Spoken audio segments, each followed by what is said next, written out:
नमस्ते प्यारे बच्चों। तो आइए आज हम देखते हैं विज्ञान का अध्याय 9। इसके पहले वाले जो अध्याय हैं वो हमने पिछली वीडियो के माध्यम से समझे थे।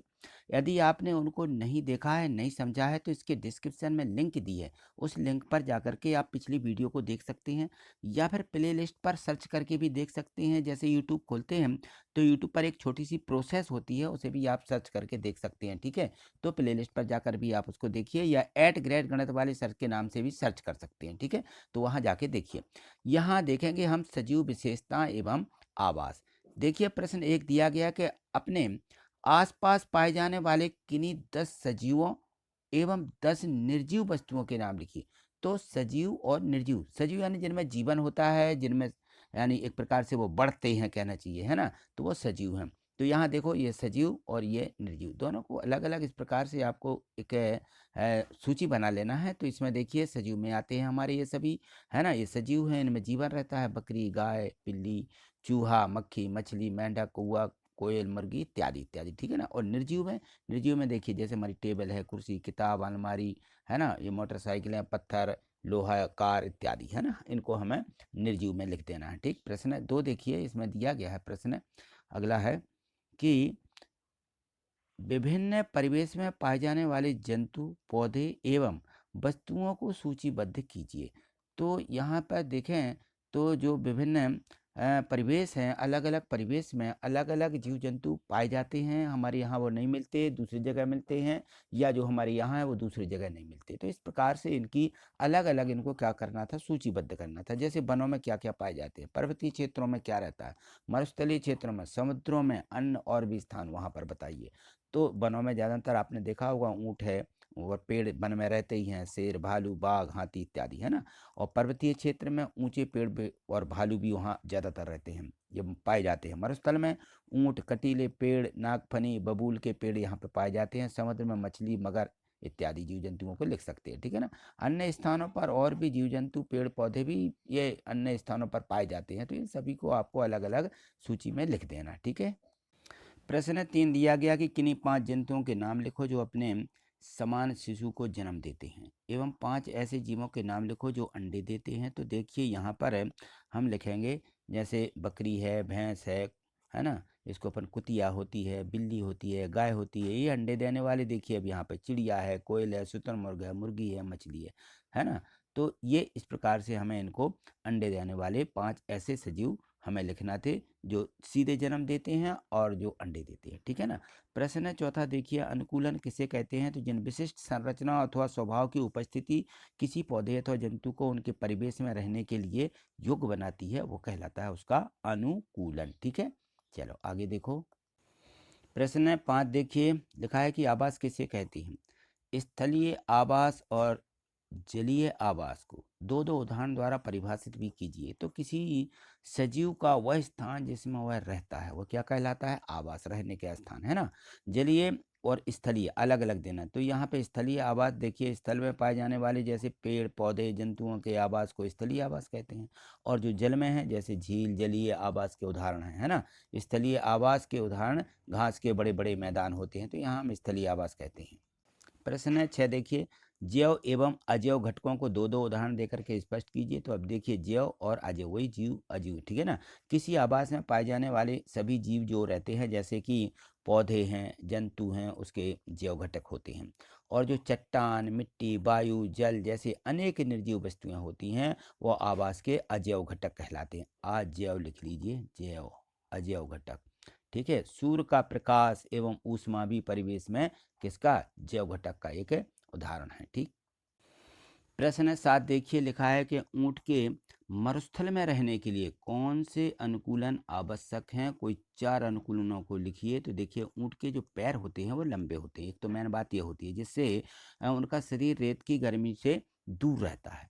और उनमें मूत्रोत्सर्जन की जो मात्रा है वो बहुत कम होती है, तथा मल शुष्क होता है उनका, उन्हें पसीना नहीं आता। ये उसके 4 चीज़ें हो गई, क्योंकि शरीर से जल का जो बास है वो बहुत कम होता है, इसलिए जल के बिना भी वे अनेकों दिन तक रह सकते हैं। ठीक है, तो ये जो है उनके अनुकूलन के मुख्य बिंदु होते हैं ऊँट में।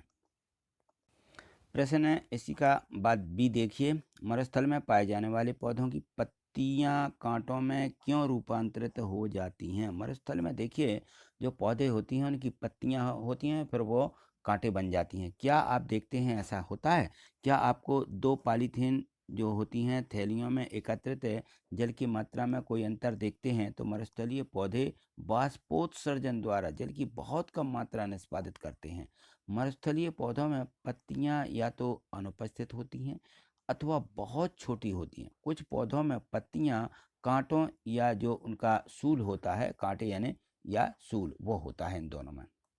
प्रश्न 8 देखिए, जल में रहने के लिए मछली में कौन कौन से अनुकूलन पाए जाते हैं? तो मछलियों का शरीर चिकनी सल्की से ढका होता है। ये सल्क मछली को सुरक्षा प्रदान करता है, साथ ही उन्हें जल में सुगम गति करने के लिए भी ये सहायक होते हैं। और आपने देखा होगा, हमने अध्याय 8 में चर्चा की थी कि मछली के पंख पूंछ कैसी होती है, चपटी होती है, जो उन्हें जल के अंदर दिशा परिवर्तन एवं संतुलन बनाए रखने में सहायक होते हैं। मछली के गिल होते हैं, क्या होते हैं? गिल, गिल यानी उसके फेफड़े, जो उसे जल में श्वास लेने में सहायता करते हैं। ठीक है, तो इसको आप लिख लीजिए, चाहो आप तो इतना नहीं लिखना, हमने लिख दिया कि हमने अध्याय 8 में चर्चा की थी। हैं, ये बस लिखना कि मछली के पंख एवं पूंछ चपटी होती है। ठीक है, अब इसी का बी देखिए, ऐसे कौन से जलीय जीव हैं जो बिना सांस लिए पानी में लंबे समय तक जीवित रह सकते हैं? उन जलीय जीवों के नाम एवं श्वसन अंग भी बताइए। तो देखिए, जो डॉल्फिन है, डॉल्फिन एक मछली है, और बैल मछली, कुछ जंतुओं में गिल नहीं होते, इनमें गिल नहीं होते, फिर भी ये सिर पर स्थित नासा द्वार से सांस लेते हैं। तो ये डॉल्फिन और व्हेल मछली जो रहती है, इन दोनों में ये होता है। चलिए अगला प्रश्न है, इसी का प्रश्न सी है कि वे कौन से अनुकूलन हैं जो जलीय पौधों को जल में रहने हेतु अनुकूलित करते हैं? इसको भी स्पष्ट कीजिए। तो देखिए, कुछ जलीय पौधे जल में पूर्ण रूपेण डूबे रहते हैं, और ऐसे पौधे जो होते हैं सभी भाग जल में वृद्धि करते रहते हैं। इनमें से कुछ पौधों की पत्तियां सक्रिय पतले रिबन की तरह की होती हैं। यह बहते जल में सरलता से मुड़ती रहती हैं। और कुछ अन्य जलमग्न पौधों में पत्तियां बहुत अधिक विभाजित होती हैं, जिससे जल के इनके बीच बीच से बहता रहता है और पत्ती को कोई क्षति, कोई हानि नहीं होती है। ठीक है, तो इस प्रकार के ये पौधे रहते हैं।